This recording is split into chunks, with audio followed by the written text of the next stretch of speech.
ये क्वेश्चन है बैलेंस के ऊपर।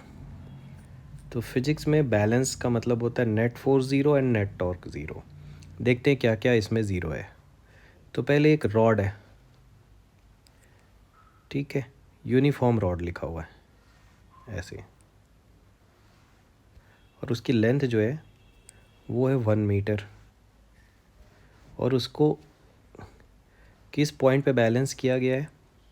40 सेंटीमीटर मार्क पे। सपोज़ ये 0 का मार्क है, ये 100 का मार्क है, तो ये 40 कहीं यहाँ पे आएगा, यहाँ इसको बैलेंस किया गया है 40 के मार्क पे, 40 cm। अब इसका जो वेट एक्ट करेगा सेंटर ऑफ मास पे, एज्यूम कर सकते हो, या तो ये पूरा वेट जो यूनिफॉर्मली डिस्ट्रीब्यूटेड है उसका मैं टॉर्क निकालूं, या तो इसके 50 सेंटीमीटर मार्क पे इसका mg यूज़ कर लूँ। ठीक है, दोनों केस में आंसर सेम आता है। तो इंटीग्रेशन तो हम करना नहीं चाहेंगे कि सबके लिए इंटीग्रेट करें, इसलिए हम लोग एज्यूम कर लेते हैं यहाँ पे mg वेट लग रहा है यहाँ पे 50 सेंटीमीटर पे। यहाँ से एक नॉर्मल रिएक्शन लगेगी डेफिनेटली, जहाँ पे भी आपने बैलेंस किया फ्री बॉडी डायग्राम बनाओगे तो। अब एक और मास आपसे पूछा गया है, 400 ग्राम का 10 सेंटीमीटर मार्क पे सस्पेंड किया गया है, यहाँ पे 400 ग्राम, ठीक है।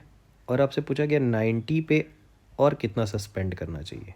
तो वो मास मैंने ले लिया, सपोज़ करो m डैश इंटू ग्रेविटी, उसका वेट हो गया ग्राम में, m डैश इज़ इन ग्राम। ये जो mg मुझे दिख रहा है, इस रॉड का मास है 250 ग्राम इंटू ग्रेविटी।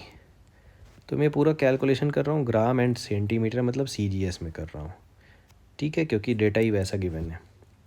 अब देखो मैं क्या कर सकता हूँ, इसमें फोर्सेस बैलेंस करूँगा तो अननेसेसरी n का टर्म आएगा जो कि मुझे चाहिए नहीं।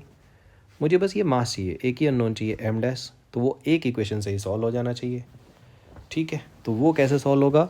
जब कोई भी पॉइंट के अबाउट मैं टॉर्क बैलेंस करूँगा, बट उसमें मैं चूज़ करूँगा यही वाला पॉइंट जिसके अबाउट बैलेंस किया जा रहा है। क्यों? क्योंकि जब मैं इसके अबाउट टॉर्क लिखूँगा तो ये n का टॉर्क हो जाएगा 0। तो मैंने आपको क्या बताया हमेशा, always balance the torque about that point from which maximum number of unknown forces are passing. तो ये यहाँ से पास हो रहा था नोन फोर्स, इसलिए मैंने इसी के अबाउट टॉर्क ले लिया। ये वाला जो मार्क है वो 10 सेंटीमीटर है। बस अब मुझे कुछ नहीं करना है, torque about this point P is 0, जो भी आप ये इस पॉइंट को ले लो वो मुझे 0 करना है, ठीक है। तो उसका मतलब है torque about that point P is 0, और टॉर्क होता है बस force into perpendicular distance, magnitude. अब इमेजिन करो इस रॉड में सारे फोर्सेस हटा के सिर्फ ये फोर्स लगता है 400 ग्राम का, तो वो इस रॉड को किधर खींचता? इधर की तरफ, मतलब क्लॉकवाइज घुमाता। क्लॉकवाइज टॉर्क को मैं ले रहा हूँ तो इसको इधर की तरफ घुमाता, मतलब एंटी क्लॉकवाइज घुमाता। एंटी क्लॉकवाइज टॉर्क को मैं ले रहा हूँ माइनस, एंड क्लॉकवाइज को ले रहा हूँ प्लस।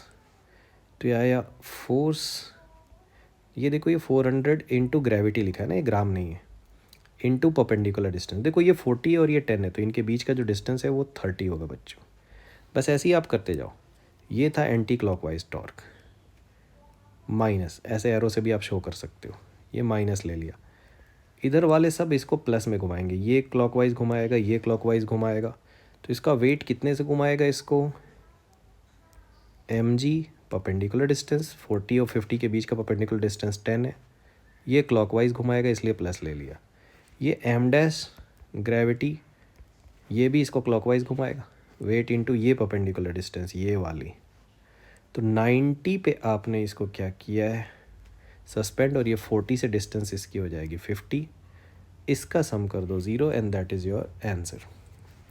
तो क्या आएगा बच्चों? देखो थोड़ा 50, m डैश को मैं इधर रख लेता हूँ, ग्रेविटी पूरी कर दो कैंसिल कॉमन लेके, ये है 12,000 और ये 2500।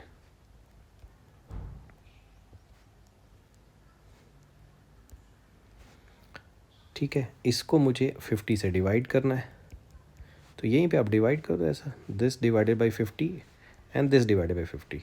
तो जब आप 12,000 को डिवाइड करोगे 50 से तो ये आ जाएगा 240, और जब आप इसको डिवाइड करोगे ये आएगा 50, इन दोनों का डिफरेंस होता है 190। सो 190 ग्राम इज़ योर आंसर।